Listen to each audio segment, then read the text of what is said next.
Halo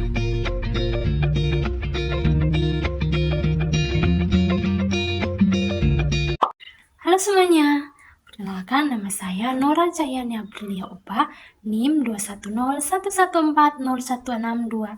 Saya adalah mahasiswa aktif Universitas Nusa Cendana Kupang, Fakultas Keguruan dan Ilmu Pendidikan, Program Studi Pendidikan Guru Sekolah Dasar, kelas D semester 5.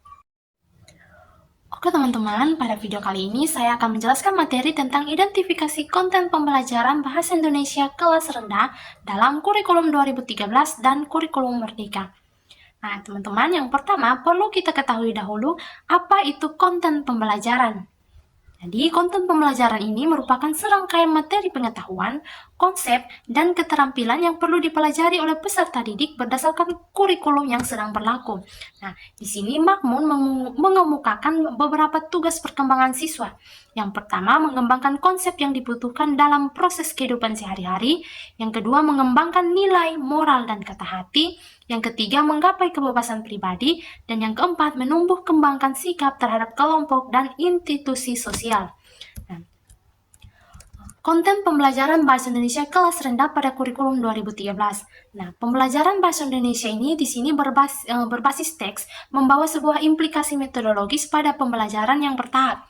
Nah, secara rinci tahapan tersebut terdiri atas 6 bagian. Yang pertama, membangun konteks. Yang kedua, membentuk model atau pemodelan. Yang ketiga, membangun teks bersama-sama. Yang keempat, mengembangkan teks secara mandiri. Yang kelima, kompetensi inti. Dan yang keenam, kompetensi dasar.